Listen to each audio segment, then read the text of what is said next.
અમદાવાદના પાલડી વિસ્તારમાં કોંગ્રેસે મુસ્લિમ મહિલાને ટિકિટ આપતા ભાજપના પ્રહાર. પાલડી ભાજપના ધારાસભ્ય અમિત શાહે સોશિયલ મીડિયામાં પોસ્ટ કરી, વારે કોંગ્રેસ વાહ, પાલડીમાં લઘુમતી ઉમેદવાર, અશાંત ધારાનો કડક અમલ થશે અને ડંકાની ચોટ પર થશે. મતોની તુષ્ટિકરણ માટે પાલડીમાં મુસ્લિમોને ટિકિટ અપાયનો અમિત શાહનો આક્ષેપ છે. પાલડી વોર્ડમાં 73,000 હિન્દુ સામે ફક્ત 4,200 મુસ્લિમ મતો. કોંગ્રેસ મુસ્લિમ ઉમેદવાર જાહેર કરી શું સંદેશ આપવા માંગે છે?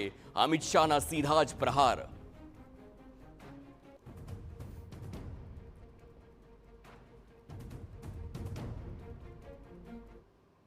અમે કહેતા આવ્યા છે કે કોંગ્રેસ મુસ્લિમ તુષ્ટિકરણ કરી રહી છે.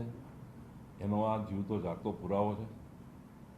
પાલડી વોર્ડમાં 73,000 હિન્દુ મતદારો છે અને 4200 મુસ્લિમ લઘુમતી સમાજના મતદારો છે.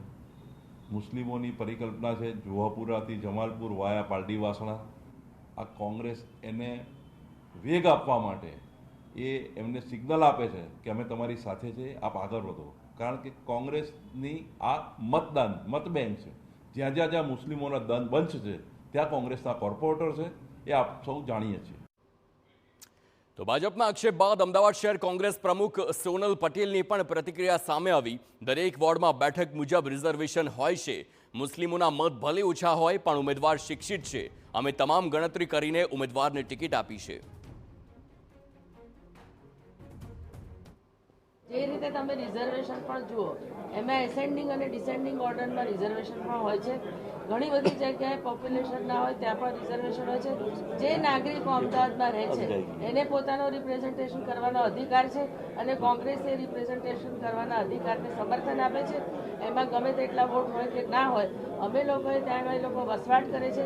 એ બહેન પોતે બહુ એજ્યુકેટેડ છે. એમણે આવીને પોતાની ઈચ્છા જાહેર કરી હતી અને એના લીધે અમે એમને ઉમેદવાર બનાવ્યા છે.